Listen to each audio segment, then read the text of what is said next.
الذي يأتي إليها الناس من كل فج عميق للتوبة. الصلاة والسلام على من لا نبي بعده وعلى آله وأصحابه وموالاه. أما بعد. Para ulama yang saya muliakan, pimpinan dan segenap keluarga besar Laskar Ababil, hadirin hadirat yang saya cintai. Alhamdulillah, malam ini kita dapat bertemu dan berkumpul di rumah Allah yang mulia ini. Dan kali ini syukuran 2 tahun sudah Laskar Ababil berkiprah di tengah masyarakat, sekaligus memperingati Isra dan Mi'raj. Saya ingin mengambil satu cuplikan kecil dari peristiwa Isra dan Mi'raj dalam konteks situasi yang kita rasakan saat ini. Pada saat perjalanan Isra dimulai,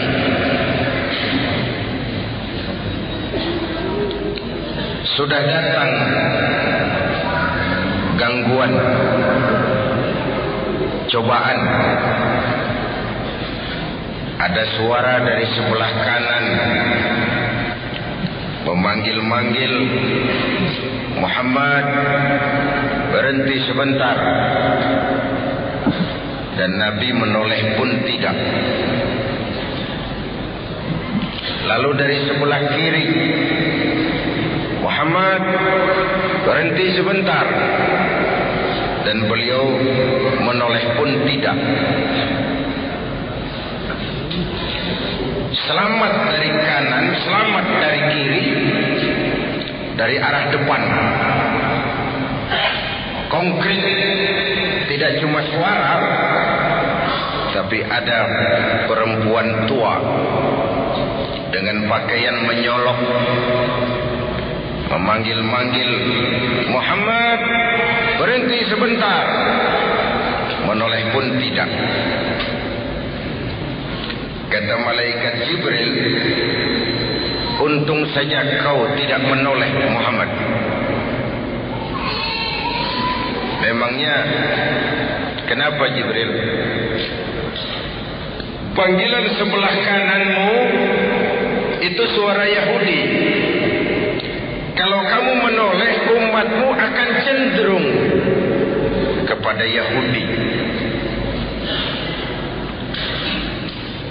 Siapa Yahudi itu? Zionis. Zionis itu siapa? Israel. Israel itu siapa? Amerika kecil.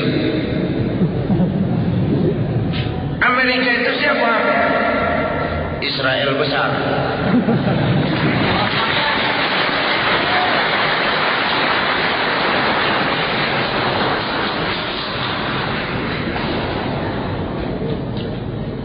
Tidak ada orang bisa masuk gedung putih, White House, jadi presiden di Amerika itu tanpa dukungan Yahudi.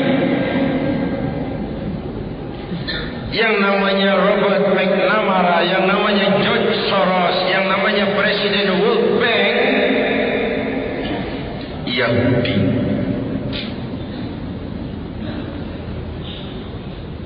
Ketika diundang ke Amerika, saya sempat mampir di kantor pusat Yahudi di Washington.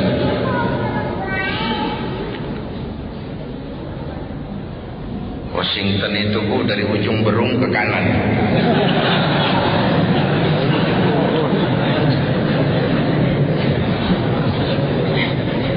Saya cuma kepengen belajar kenapa sih Yahudi itu begitu dominan di Amerika. Ada dua catatan saya dari kantor Yahudi itu. Pertama, solidaritas antar mereka luar biasa. Bahwa Yahudi kikir, Yahudi pelit, Yahudi keras kepala, itu kepada dunia luar. Tapi antar mereka terjadi solidaritas yang luar biasa. Ini yang kita harus belajar. Yang kedua dalam perjuangan, nah ini penting. Yahudi konseptual. Tidak mementingkan orang, tapi mementingkan konsep. Yang jadi presiden boleh orang Demokrat, boleh orang Republik, mau namanya Bill Clinton, mau namanya George W. Bush, yang penting konsep kita yang dipakai. Ini strategi Yahudi. Kan lain dengan kita yang penting orang. Punya konsep atau tidak, naik saja dulu, nanti sampai di atas bengong.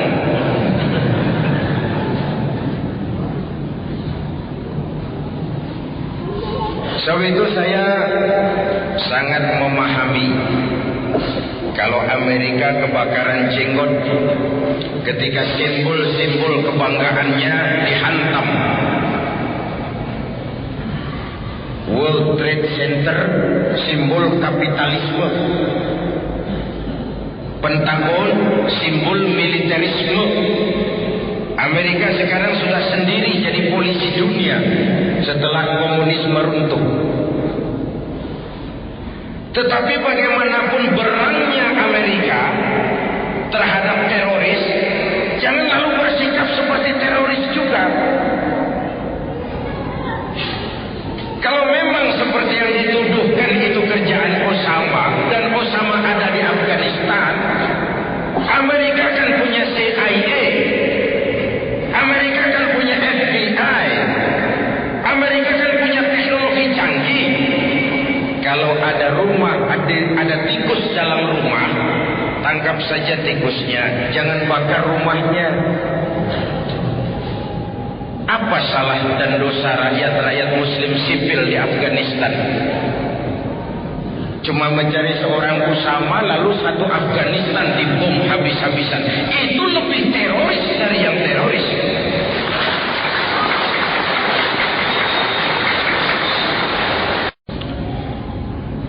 Saya bersyukur belakangan pemerintah sudah rada tegas bersikap. Kemarin-kemarin agak banci.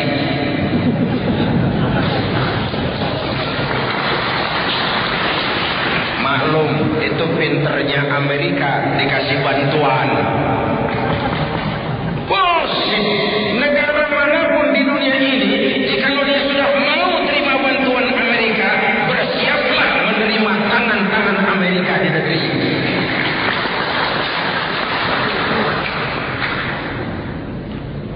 Hadirin yang saya hormati,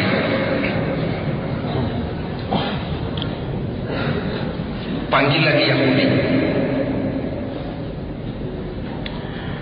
Apa lalu Laskar Ababil harus mendaftarkan diri berangkat ke Afghanistan? Silakan. Saya hargai kalau mau.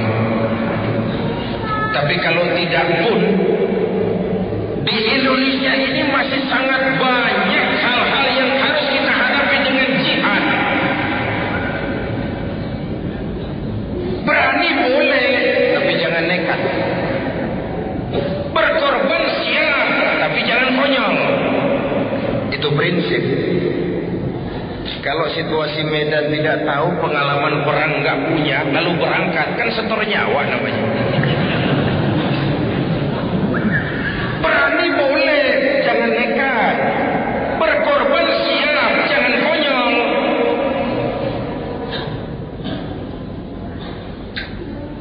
Hadirin yang saya hormati,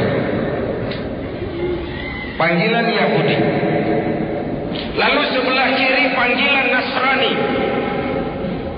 Nasrani itu Kristen. Siapa mau bantah bahwa kristenisasi juga jalan di Indonesia ini? Kalau di Jawa Barat itu dipola lewat Yayasan Kinasih yang dipimpin oleh Nyonya Radius Prawiro. Dari situ pola kristenisasi Jawa Barat diolah mulai Majalengka sampai Rangkas Bitung. Sejak dulu saya teriak, silahkan menyebarkan agama, tapi jangan kepada orang yang sudah beragama. Panggilan kanan, panggilan kiri, panggilan depan. Perempuan tua dengan pakaian menyolok itu dunia materialisme. Menghadapi 3 panggilan ini, saya ingin menyampaikan sumbangan moral. Dengan apa kita hadapi? Pertama, dengan nilai iman.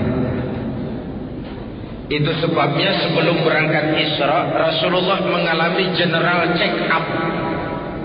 Dibawa ke tepi sumur Zam-Zam, dipenuhi hati beliau dengan iman, ilmu dan hikmah. Sebelum berangkat jauh mengalami general check up. Laskar Ababil ini 2 tahun baru lahir, jalan masih panjang, kiri kanan depan belakang banyak panggilan.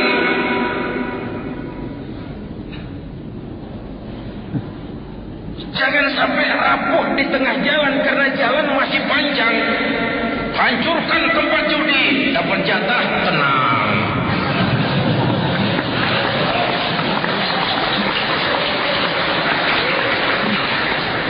Saya tidak pengen Laskar Ababil jadi agen demo. Berangkat berdasarkan pesanan, lengkap dengan spanduknya. Laskar Ababil harus punya idealisme tersendiri. Ababil itu kan burung Tuhan yang dikirim ke dunia ini untuk menjaga Ka'bah dari serbuan Raja Abrahat yang ingin menghancurkan Ka'bah. Kalau idealisme, saya salut, saya angkat topi. Tapi kalau berangkat dari kepentingan pribadi, mencari keuntungan jangka pendek, keuntungan sesaat, itu akhirnya akan jadi stempel yang tidak baik terhadap Islam sendiri. Hadirin yang saya hormati, karena itu nilai berangkat awalnya adalah iman.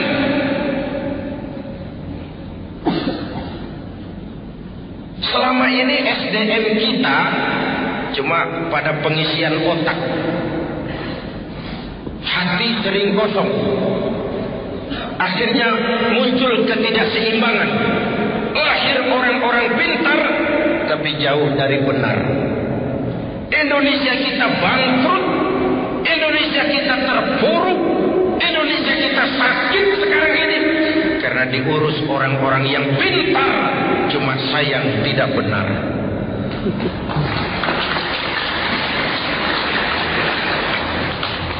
Jabatan dianggap fasilitas dan kekuasaan. Rampok. Siapapun yang memandang jabatan sebagai fasilitas dan kekuasaan, apalagi jabatan jalan pintas untuk menjadi kaya, itu calon-calon rampok.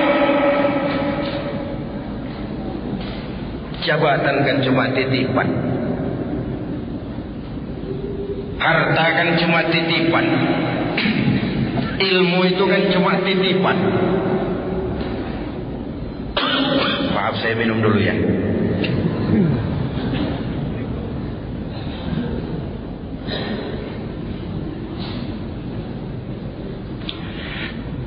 Sampai mana tadi? Titipan.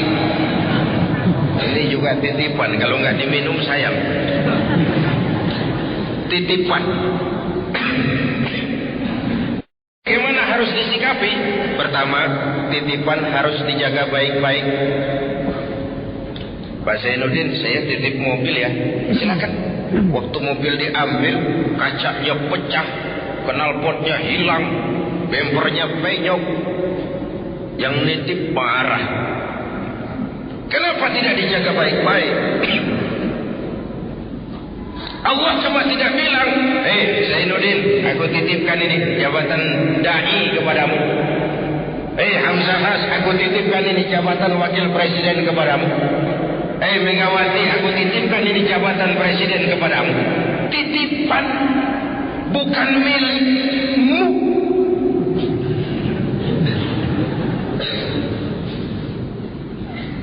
Jangankan jabatan, jangankan harta, ruh yang menyebabkan kita hidup ini sekadar hak guna pakai, tidak punya sertifikat hak guna pakai, kapan yang punya mau ambil, la haula wala quwata illa billah. Titipan tidak harus dijaga baik-baik. Makanya biarkan presiden jadi presiden, biarkan wakil presiden jadi wakil presiden. Maksudnya apa? Presiden itu tidak punya anak, yang punya anak Megawati. Saya khawatir kalau presiden punya anak, nanti anak presiden ikut ngacak-ngacak negara jadi warga istimewa seperti pengalaman yang lalu.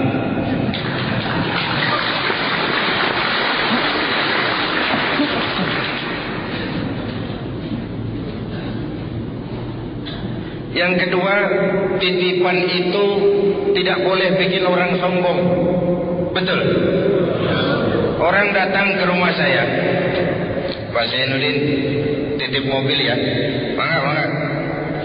Yang punya mobil pergi, saya petatang peteteng. Woi, ada mobil, bagus.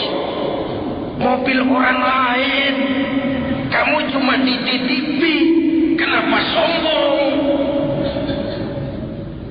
Dititipi pangkat, sombong, arogan. Itu bukan milikmu. Titipan. Diberikan harta, sombong. Itu bukan milikmu. Itu titipan. Kenapa mesti sombong? Inilah nilai dasar keimanan itu. Dan sebagai kader,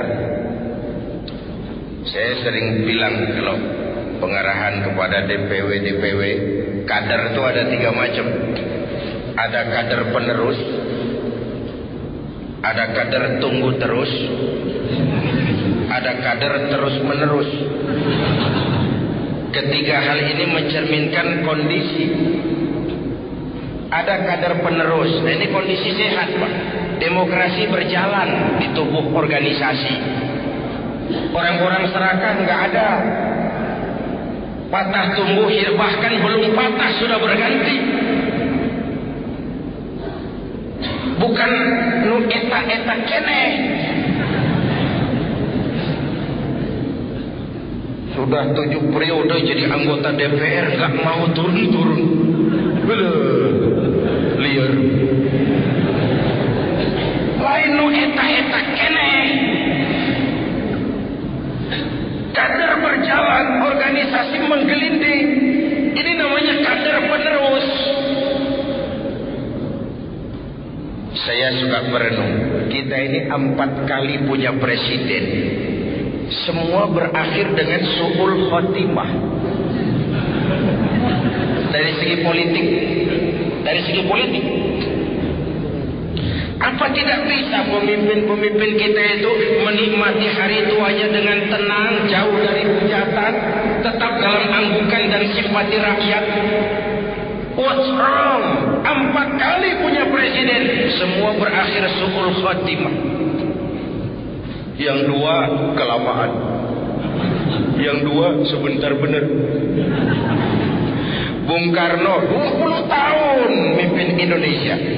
Pak Harto 32 tahun. Pak Habibie 2 tahun. Gus Dur kurang. What's wrong? Ternyata memang pemimpin yang baik bukan hanya tidak bermasalah di masanya, tapi tidak meninggalkan masalah sesudahnya. Jangan meninggalkan bom waktu. Ya, di zaman Pak Harto kita nggak banyak mengalami masalah. Sesudahnya macam-macam masalah. Ini kan bom waktu.